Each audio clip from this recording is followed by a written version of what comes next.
Welcome to a reflection on the thinking of one of the greatest minds in history, Albert Einstein. In this video, we will dive into his intimate conceptions of divinity, revealed in a priceless letter. Prepare to explore a unique perspective that challenges traditional notions and invites us to question the true engine of the universe. This video contribution examines Einstein's personal musings on the realm of the divine. A leading figure of the 20th century, Albert Einstein left an indelible mark, transforming physics and the human conception of the cosmos, existence and the laws that underlie it. Among his many writings, a letter stands out that, transcending scientific discoveries, offers profound philosophical disquisitions on existence, faith, and the universe.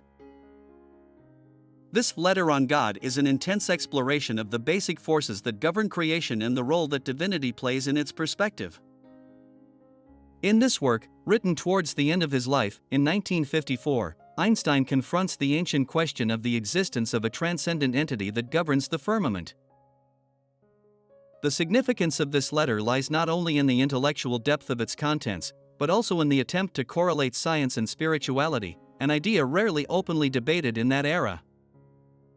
The scope of his thought led him to recommend, "I urge you to preserve this message for the centuries and decades to come. Guard this wisdom until all humanity reaches a level of social, cultural, and scientific evolution where it can fully understand it." Einstein's letter has become a historical artifact of considerable importance, not only for its intrinsic content, but also for the time of its creation and the price it fetched at auction. In late 2018, it sold for an astonishing $3 million, far exceeding its initial estimate of $1.5 million. Its permanence in a private collection for almost 50 years before being put up for sale further increases its allure and value. But how come this letter, devoid of scientific formulas or epical discoveries, has reached such a high rating?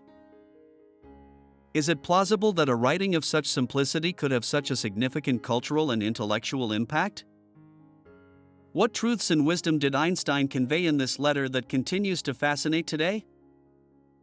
In the next few minutes we will delve deeper into these questions, analyzing the true meaning of Einstein's words and their continuing relevance.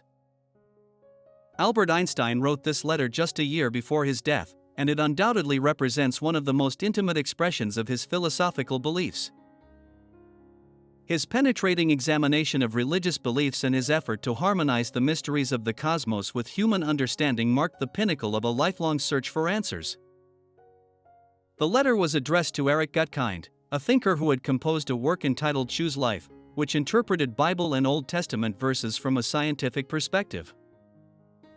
Einstein's letter was not a mere reply, but a reaction to the book's thesis, offering a critical analysis of the point of contact between faith and reason. In essence, the letter reveals Einstein's complex reasoning about religion and divinity. His famous assertion is, "Faith becomes blind without the light of science, while scientific thought without the foundation of faith begins to limp."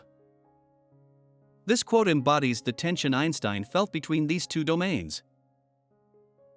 He suggests that, in his view, science and religion were not mutually exclusive, but rather required each other to coexist and influence each other. However, he was firmly convinced that religion, if deprived of rational scientific investigation, degenerated into superstition. Similarly, he warned that science without ethical and moral principles could lead humanity down a dangerous path. In this remarkable letter, Einstein expressed his belief that traditional concepts of God and religion, especially those based on anthropomorphic representations of a supreme being, were obsolete and overly elementary.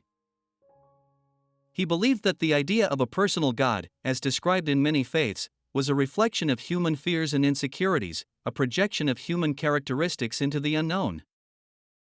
For Einstein, the notion of a God who watches over humanity, making judgments and intervening in our lives, was an illogical and simplistic idea. In contrast, Einstein's view of God was more abstract in nature. He believed in a cosmic force, an all-encompassing, impersonal power that forms the basis of the universe, regulating every phenomenon from the motion of the stars to the behavior of atoms.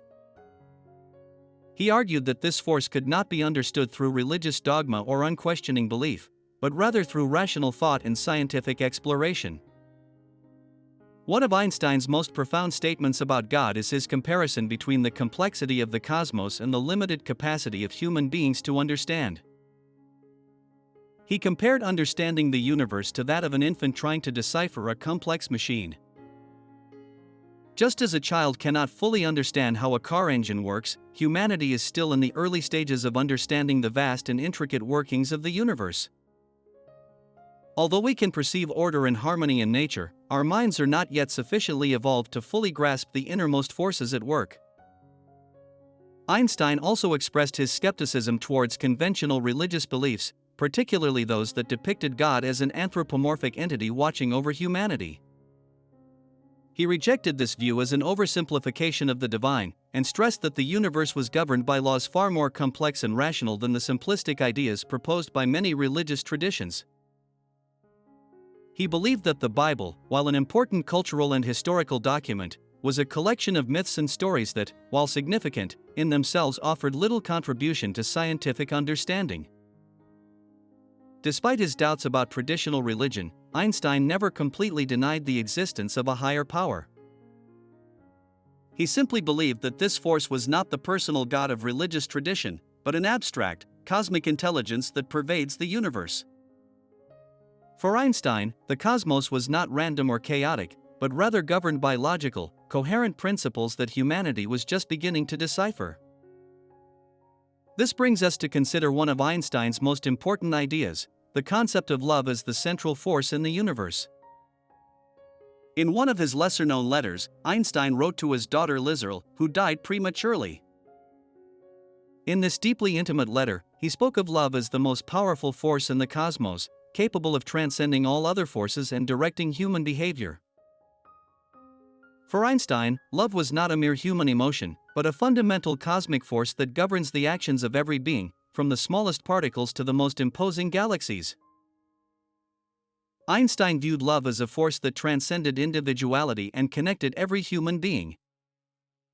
He believed that love could counteract the negative forces of greed, anger, and selfishness, leading humanity towards an understanding of the true purpose of existence.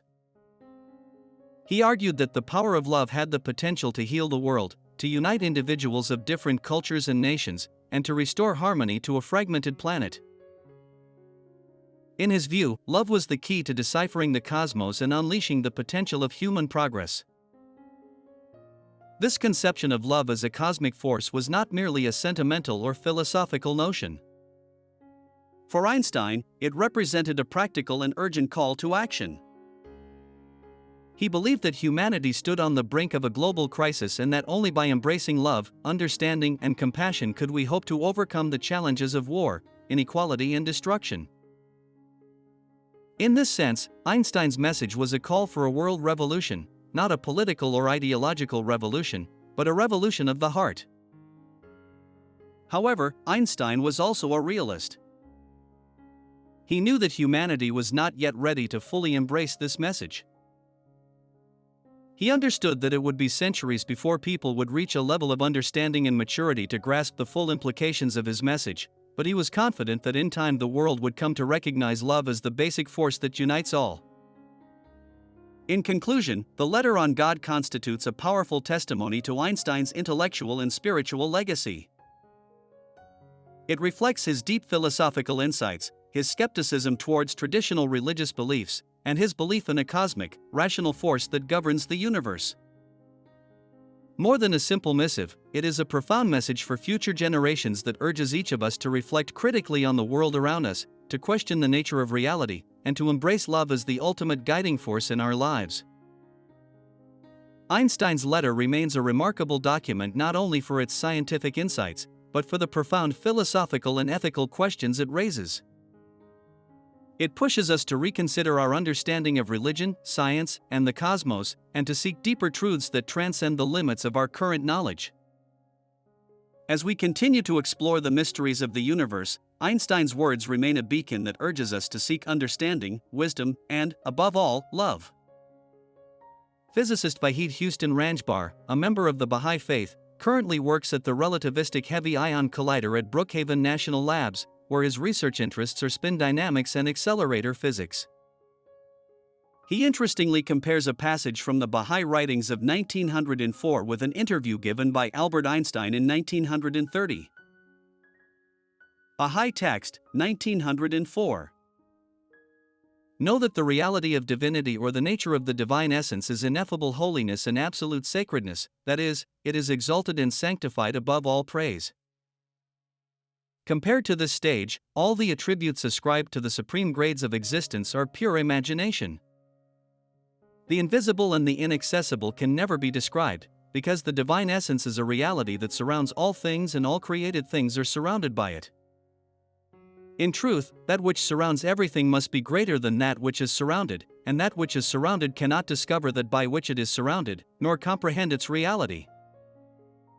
However much he progresses, however much he reaches the supreme degree of human understanding, the ultimate limit of this understanding is to see the signs and attributes of God in the world of creation and not in the realm of divinity. Abdul Baha, The Lessons of Acre. Interview with Albert Einstein, 1930. The human mind, however highly trained, cannot grasp the universe. We are in the position of a small child, entering a huge library whose walls are covered to the ceiling with books in many different languages. The child knows that someone must have written those books. He doesn't know who or how. He doesn't understand the languages they are written in. The child notes a precise plan in the way the books are arranged, a mysterious order, which he does not understand, but only vaguely suspects. This, it seems to me, is the attitude of the human mind, even the greatest and most cultured, toward God. We see a wonderfully organized universe, obeying certain laws, but we understand the laws only vaguely.